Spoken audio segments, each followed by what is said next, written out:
வீட்ல இட்லி மாவு, தோசை மாவு, ஆப்பத்து மாவு எதுவுமே இல்லையா? நைட்டு இன்ஸ்டன்ட்டா ஒரு தோசை போடணும். அது நல்லா டேஸ்ட்டா இருக்கணும்.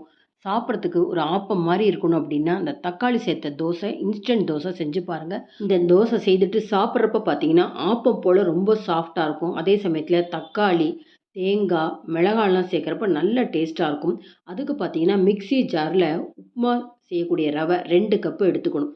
அதே கப்பால 1/2 கப்புக்கு கோதுமை மாவு எடுத்துக்கணும். எல்லாம் மிக்ஸியில சேர்த்துக்கலாம். அடுத்தது காஷ்மீரி சில்லி 5 சேர்த்துக்கலாம். மோர் அது புளிச்ச மோரோ, புளிக்காத மோரோ இல்ல தயிர் இருந்தாலும் சரி 1 கப்பு சேர்த்துக்கலாம். நறுக்குன தக்காளி 2 தக்காளி சேர்த்துக்கலாம். எல்லாம் மிக்ஸி ஜார்ல ஒண்ணா சேர்த்துக்கலாம். 2 இன்ச்சு இஞ்சி, 1/2 டீஸ்பூன் ஜீரகம், இது கூட 1/2 கப்பு தேங்காய் துருவல். இது விருப்பப்பட்டா சேர்த்துக்கலாம், இல்ல ஸ்கிப் பண்ணிக்கலாம்.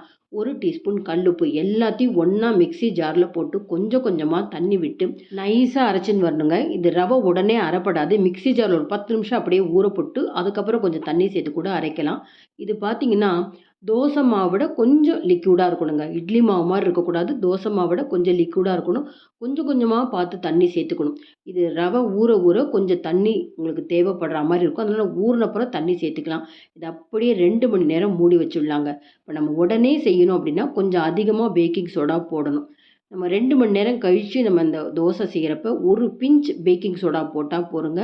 கொஞ்சம் பேக்கிங் சோடா போட்டு அது மேல கொஞ்சம் தண்ணி விட்டுட்டு, நல்லா மிக்ஸ் பண்ணிட்டு, நம்ம நான்ஸ்டிக்லயும் செய்யலாம், இரும்பு தவாலயும் செய்யலாம். நான் இன்னைக்கு இரும்பு தவாலயே ஆப்பம் போல நெறைய ஹோல்ஸோட சாஃப்ட்டான இந்த தோசை எப்படி செய்யலாம் அப்படிங்கிறத காமிக்க போறேன். நல்லா தவா சூடானப்புறம் கொஞ்சம் தண்ணி தெளிச்சு, அந்த ஹீட் வந்து ஈவனா இருக்கிற மாரி பார்த்துன்னுட்டு, அடுப்ப சிம் ஃப்ளேம்ல வச்சுட்டு, இந்த தோசை போடுற வரைக்கும் சிம் ஃப்ளேம்ல இருக்கட்டும். அப்பதான் நல்லா ரவுண்ட் ஷேப்பா நமக்கு அது இழுக்க வரும். போட்டோனே அப்படியே கலர் சேஞ்ச் ஆகுது பார்த்தீங்களா? இந்த மாரி கலர் சேஞ்ச் ஆனதுக்கப்புறம் ஒரே 1 டீஸ்பூன் எண்ணெய். எண்ணெய் போட்டுட்டு லிட்டு போட்டு கரெக்ட்டா 2 நிமிஷம் நம்ம மூடி வச்சோம்னா, ஒரு பக்கம் வேக வச்சா போதுங்க. ஆப்பத்தில எவ்வளோ ஹோல்ஸ் இருக்குமோ, அந்த அளவுக்கு நெறைய ஹோல்ஸ் இருக்கும். இந்த மாரி ஹோல்ஸ் இருந்தாலே, அந்த தோசை பார்த்தீங்கன்னா, அவ்வளோ சாஃப்ட்டா இருக்கும்.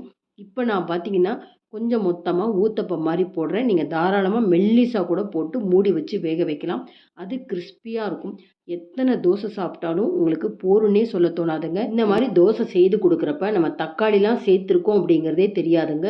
இஞ்சி வாசனையோ, ஜீரக வாசம்லாம் அதிகமாவே இருக்காது.